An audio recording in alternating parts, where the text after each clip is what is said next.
សួស្តីឥឡូវយើងជួបគ្នាម្ដងទៀតនៅក្នុងមេរៀន Define in Deep Tutorial នៅក្នុងវីដេអូនេះគឺយើងទៅជែកគ្នាជាមួយនឹង Animation វាអត់មានអីខុសគ្នាពី Still Image ទេ Still Image ជាលក្ខណៈ Static Single Frame Animation ជាលក្ខណៈ Dynamic ដែលយើងហៅថា Multi Frame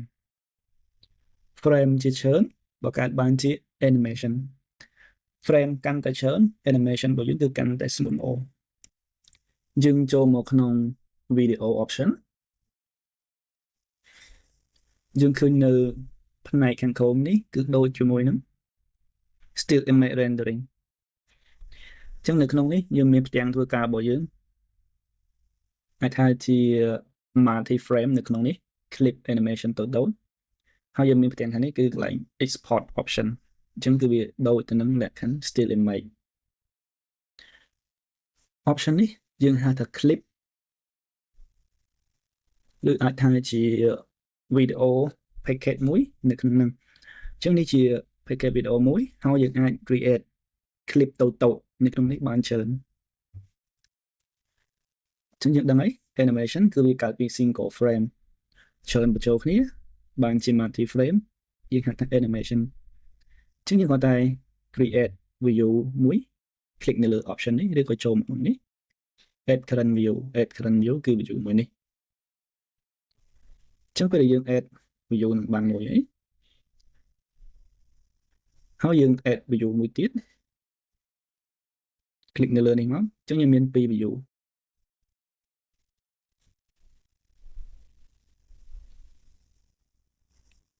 ឬក៏យើង click នៅលើនេះ add current view អញ្ចឹងវានឹង create shot មួយទៀត clip តូចមួយទៀតហើយយើង move camera របស់យើងនេះទៅ location ណាមួយយើង click នៅលើនេះអញ្ចឹងយើងនឹង create បាន clip មួយទៀតអញ្ចឹងលក្ខខណ្ឌនេះកាមេរ៉ារបស់យើង move មិនអញ្ចឹងពេលដែលយើង play យើងឃើញ animation របស់យើងចំណែកឯលក្ខខណ្ឌ clip មួយនេះគឺវានៅជាលក្ខណៈ static អញ្ចឹង shot ទី1គឺយើង shot នៅ clip shot ទី1នេះដែលជាកាមេរ៉ាទី1នេះយើង capture វានៅ focal length របស់យើង21 មីលីម៉ែត្រ option នេះនៅ21 មីលីម៉ែត្រដែរអញ្ចឹងបើយើងធ្វើឲ្យវាទៅគៀកបានន័យថាយើងប្រើជាលក្ខណៈ zoom lens យើង zoom lens របស់យើងឲ្យទៅគៀក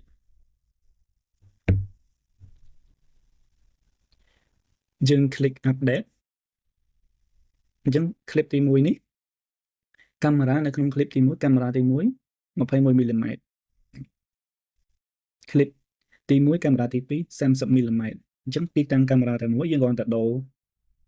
focal length របស់វាឬក៏ field of view ហើយ update scene របស់យើងនឹង create កាមេរ៉ារបស់យើងនឹង create បាន animation មួយ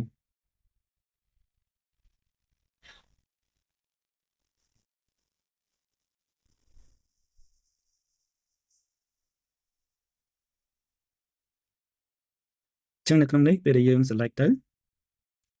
នៅក្នុង clip ហ្នឹង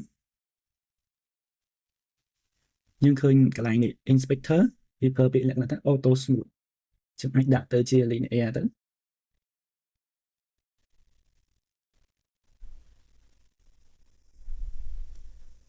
អញ្ចឹង animation របស់យើងគឺស្មើគ្នា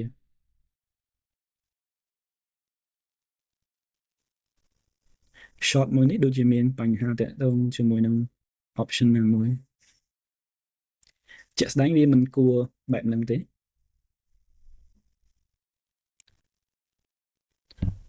ឧបមាថានៅលក្ខខណ្ឌនេះចុះអញ្ចឹងខ្ញុំអាចលុប clip នេះចោលបានsorry លុប clip នេះដោយ delete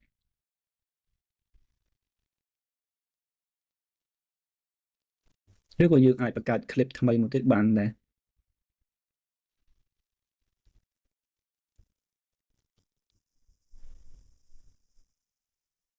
យើង add current view អញ្ចឹង current view នៅ21 មីលីម៉ែត្រយើង add មួយទៀត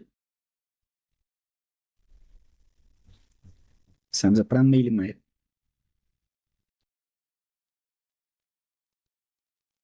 ចឹងយើង play ទៅគឺវា smooth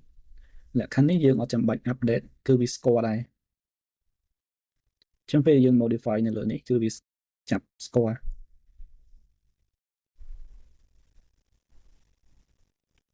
អូខេអញ្ចឹង option ហ្នឹងគឺវាបែបហ្នឹងនេះជាការ create scene របស់យើងចេញពីការ capture shot មួយយើងអាច modify រយៈពេលរបស់វាបានអញ្ចឹងរយៈពេលកាន់តែវែង clip របស់យើងគឺកាន់តែ slow ជាងមុន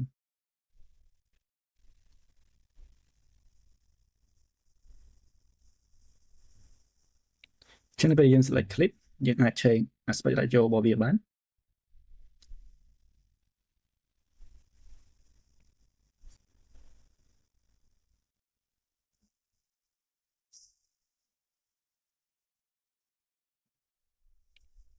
ហើយ clip របស់យើង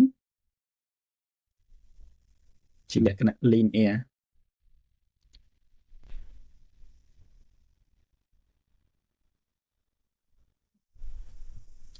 អូខេចឹងនៅក្នុងករណី DeFi គឺមាន template ជាលក្ខណៈកាមេរ៉ាឲ្យ option នេះតើតើជាមួយនឹង animated object យើងអត់ប៉ះពាល់វាទេយើងមាននៅលើកាមេរ៉ា movement ចឹងនេះគឺជា template កាមេរ៉ា movement ចឹងនៅក្នុង field architecture main hero គឺតើតើជាមួយនឹង structure របស់ building ជាសំណងគឺជា main hero នៅក្នុង architecture ចឹងនៅក្នុងការ create animation គឺគេផ្ដោតទៅលើ movement របស់កាមេរ៉ាដែលយើងឃើញមាននៅលើនេះកាមេរ៉ា movement ចឹងនៅក្នុងនេះយើងមាន template ស្រាប់យើងអាច test នៅលើនឹងបានចឹងវាមាន template ច្រើន bake or flick យើងដាក់កាមេរ៉ារបស់យើងដាក់ mouse របស់យើងអាចឃើញ preview នៅលើនឹងបានតើកាមេរ៉ាហ្នឹងមានលក្ខណៈ movement បែបម៉េច pan down pan up ចឹងយើងគ្រាន់តែ click នៅលើហ្នឹងទៅគឺវានឹង add ចូលមកក្នុងនេះហើយយើងអាច play បាន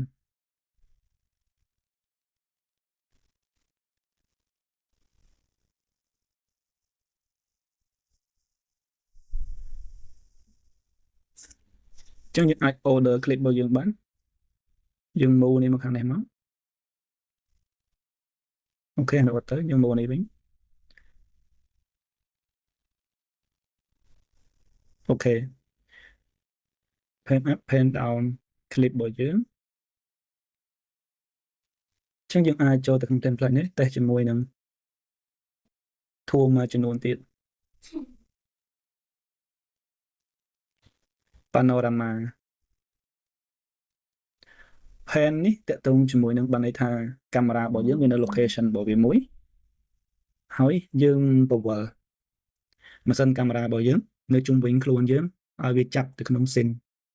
panorama pan ហ្នឹងជា panorama អញ្ចឹង click 3នេះបញ្ចូលគ្នា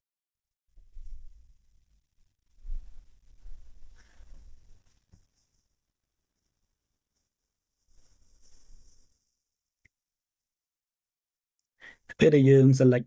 នៅលើ clip របស់យើងដែលចេញពី template មកយើងនឹងមាន option មួយចំនួន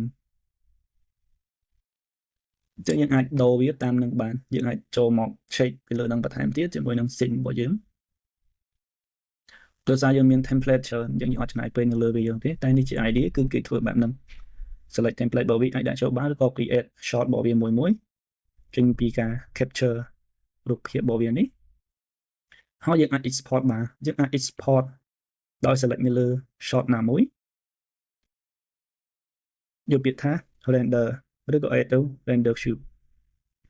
ឬក៏យើងនៅលើ clip ហ្នឹងយើងអាច render នៅតាមនេះអញ្ចឹងយើង select resolution របស់យើងមកខ្ញុំអាចដាក់ធំ720កុំឲ្យយូរយើងអាច test មែនដល់ខ្លួនឯង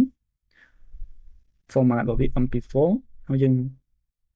យកតកតងជាមួយ option នេះអញ្ចឹង60 frame ជាមួយនឹង30 frame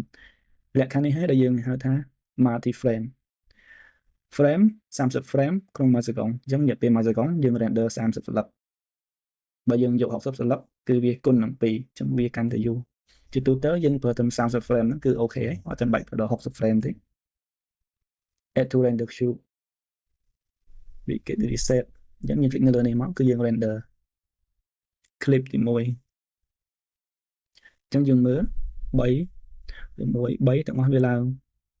12 second អញ្ចឹងយើងអាចគុណមួយ frame របស់វាទៅតែនៅក្នុង device គឺ render ចេញជា MP4 អញ្ចឹងរយៈពេលរបស់វាគឺរៀងយូរគួរសមនេះសម្រាប់ computer របស់ខ្ញុំដែលមាន graphic card រៀងស្ទើរបើយើងមាន graphic card ល្អជាងហ្នឹងរយៈពេលនៃការ render របស់វាក៏លឿនតាមនឹងដែរ